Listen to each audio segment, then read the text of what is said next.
Hi, I'm actor Ian Champion, and welcome to History of Horror Cinema, my podcast series devoted to the good, bad, and the ugly of horror movie history. Please don't forget to like what you hear and hit subscribe.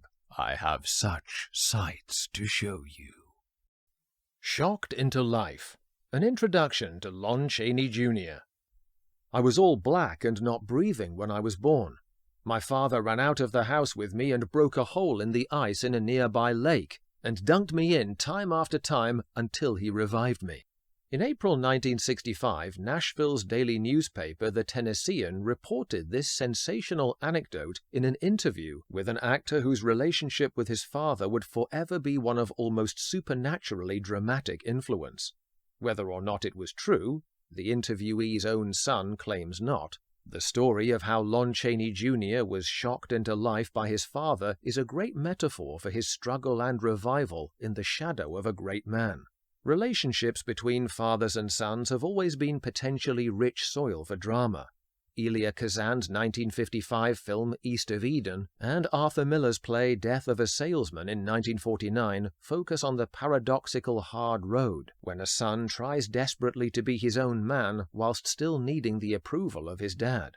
Eugene O'Neill's searingly autobiographical Long Day's Journey into Night magnifies this conflict, with the added competitive jealousy of both generations of men sharing the same profession, the faded, tyrannical, still-roaring elder lion of the theatre, and his physically weaker youngest scion trying to live up to a name that may be as much a curse as a blessing. This play in particular would have resonated tremendously with Lon Chaney Jr., whose very name was a mantle forced unwillingly upon him. Lon Chaney Jr. was born Creighton Tull Chaney on February 10, 1906. His father was at the time a journeyman repertory theatre actor who hadn't yet thought of a Hollywood screen career. The boy's name was the surname of his mother, Frances Cleaver Creighton, a fellow actor who met Lon Chaney as a 16-year-old chorus girl while on tour with the Columbia Comic Opera Company. Lon supported his young family and toured with various musical comedy shows to make ends meet. As Lon's slavery in repertory continued into his late 20s, his home life was another source of strain.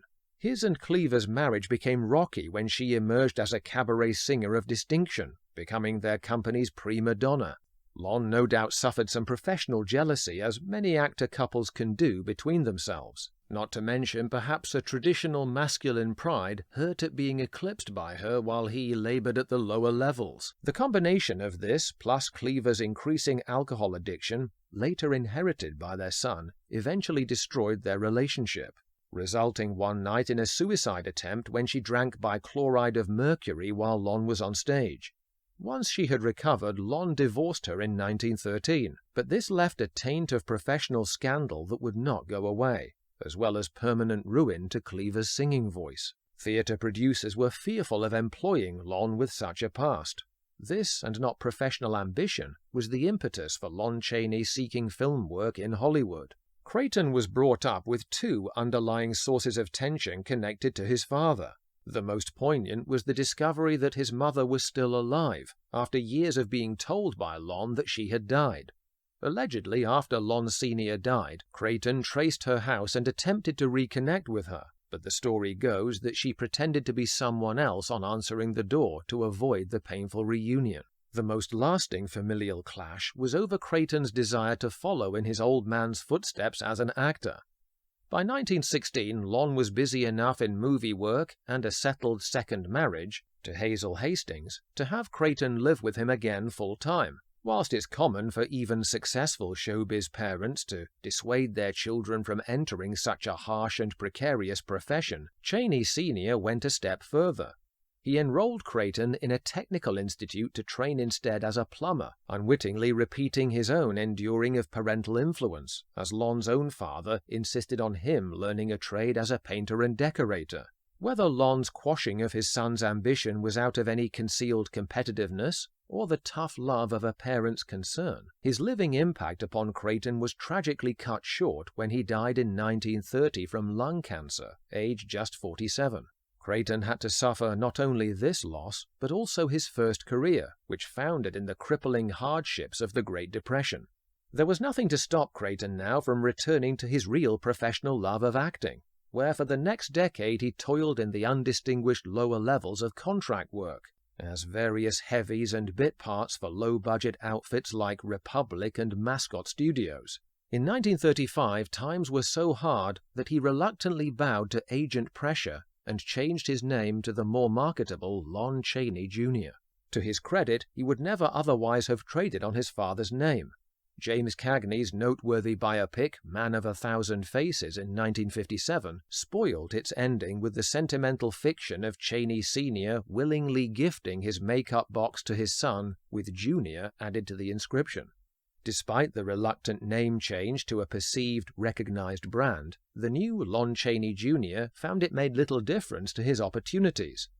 To make ends meet, he added stunt work to his skill set, performing everything from cliff falls to driving horses into rivers, which presumably was in demand for Poverty Row westerns and action film serials. Between 1937 and 1939, Chaney Jr. churned out many unremarkable movies under a 2-year contract at 20th Century Fox, who apparently only kept him on because he never asked for a raise come renewal time. It was while being this cost-effective, though not career-effective, good soldier, that a major break came to Chaney from outside the movie industry. He bagged the seminal role of Lenny Smalls in the Los Angeles theater transfer of the Broadway hit based on John Steinbeck's Of Mice and Men. Suddenly, he struck gold as a talent in his own right, playing the slow-witted yet lovable giant, who fatally cannot control his brute strength. Fortunately for us, his affecting performance is preserved in a tremendous film version directed by Louis Milestone in 1939. For fans who've only ever seen Chaney Jr.'s horror roles, he is a revelation, fully committing to the role's heartbreaking doomed innocence and misguided power, reminiscent of Frankenstein's monster. Burgess Meredith also makes a wonderful, compassionate counterpoint to him, as his diminutive best friend George. The part of Lenny arguably typecast Chaney in audiences' minds for the rest of his career, and yet there are much worse fates for an actor, like anonymity. As we will explore, his imposing physicality and feeling for victimhood would serve him busily, if not always as illustriously, as the overall legacies left by Karloff and Lugosi. He also came to prominence when Universal needed a younger actor that could handle without complaint the rigors of long makeup sessions and shooting schedules in arduous parts. Such qualities in fact earned him a double distinction, as the only actor ever to make a Universal horror icon entirely his own.